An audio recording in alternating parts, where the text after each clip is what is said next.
Prime Minister Edi Rama, we're here in the Jahrhunderthalle, and I've just heard you give a keynote speech talking about AI and democracy, power and governance. Albania has a big injection of cash expected. We're talking about 4 billion euros coming from tourism developments on the coastline. I suppose my question that I'd like to open with is, what role will AI play in the oversight of making sure that we know where that money is going to go? I don't see the connection between both, but what can I say is that through artificial intelligence we can give ourselves every day more knowledge, and we can take advantage from having an assistance that is absolutely unimaginable in the capacities to inform us, in the capacities to advise us. So this is where it will go. What about the question of trust? So you talked about the architecture of power. At the moment in Albania, there is a breakdown in trust in that architecture. Demonstrators are talking about a lack of public consultation and oversight.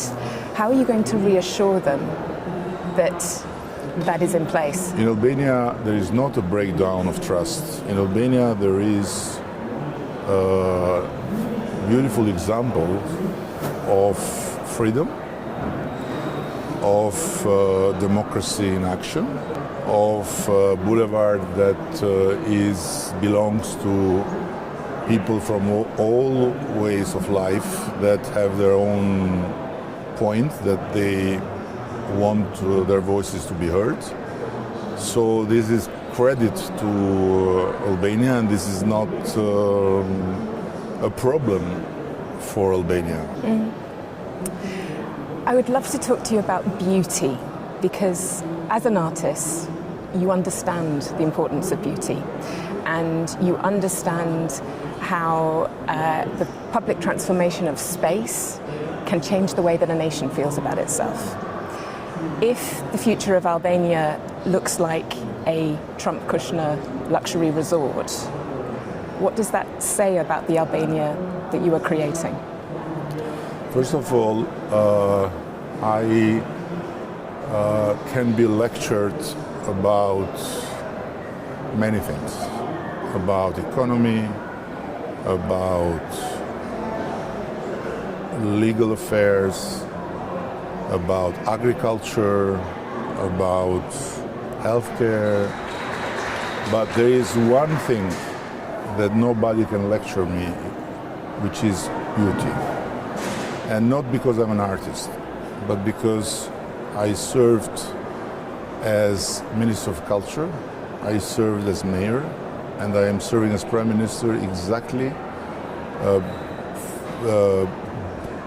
basing my whole thinking on beauty and transformation of public space and transformation of urban spaces has been part of my path.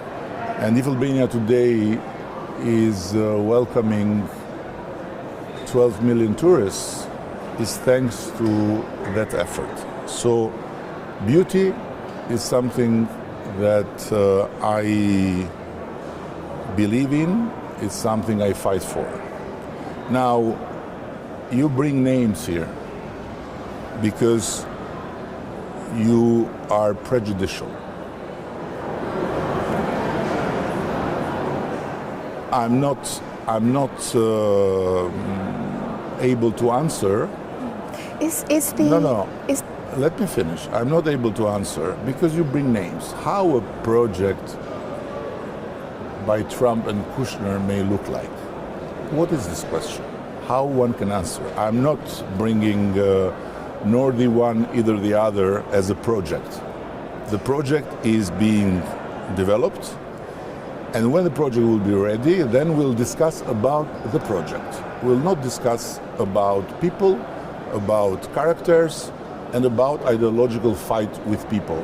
These are your fights, you can make them, but this is not my fight. My fight is to bring in Albania foreign direct investment. My fight is to make happen developments that will be absolutely not simply great for Albania, but will be a gift to Europe. Is the privatization of public space something that you are, is that a price that you are prepared to pay for this transformation? This is another lie that is being told intensively and has become a fact that you are now using to make a question. Because there is no privatization of public space. Simple. There is not. It's a lie. You can guarantee that everybody will have access? It's not that I can guarantee. Is that we live in a civilization that since the Romans have made a very simple decision. Who makes accusation has to come with a proof. Now you are a journalist, right? And you are here to inform your audience. And your question is based on a lie. And you ask me guarantee, while you have to show me where is the privatization and where is any hint you have found that makes you worried that will be privatization of public land. It will not. It has never happened, and it will not happen. In 2024, Albania's environmental protection laws were changed in order to pave the way for luxury hotel tourism. And that is something that has concerned people in Albania, together with their concerns about the absence of public consultation. What would be your response to those concerns? I think that, again, facts are very important. But again, facts are left aside. Because yes, we have made changes in the law. But guess what? We didn't change the substance of the law. And our changes are not in breach with European standards and criteria, which we will make sure to be verified through a process that has to do with our negotiations. So again, prejudices are not arguments, and insinuations are not facts, and facts, it's the only thing I have. If you have facts to challenge my facts, please bring me. But if you have prejudices and if you have ideological fights to make with Trump, and if you have other things in mind, you are free to have them, but I cannot help you with my answers. You spoke in your keynote speech about digital outrage. You coined the word angerism. And you also spoke about your government's very positive experience of the use of AI, including the introduction of a minister who is herself an algorithm AI.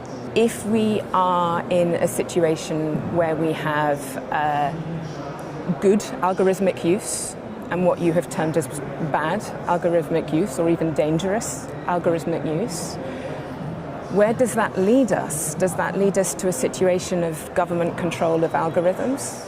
There is not such a thing like good algorithmic use, because algorithm does not like boring truths. Algorithm loves entertaining lies. Algorithm doesn't like nuances. Algorithm likes scandal. Algorithm doesn't like peace and love. Algorithm likes anger and fear.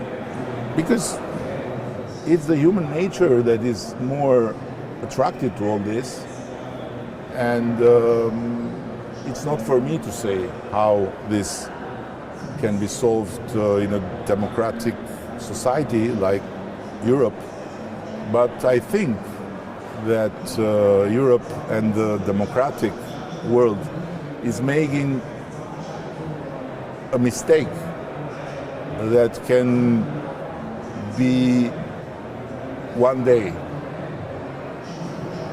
the reason of the end of democracy, which is accepting the freedom of each as an extension of the freedom of speech. Freedom of speech is not freedom of speech. Freedom of speech is what dictatorships had as their most lethal weapon against freedom. To go in every brain and to seed their truth by suppressing every other truth. Algorithm doesn't need to suppress with secret police or with controlled judges. Algorithms suppress through suffocation and through amplification. Amplifying lies, suffocating truth. Every study says that what is rewarded in the social media is lies. What is less accepted is truth. Prime Minister Edi Rama, thank you very much for talking to me.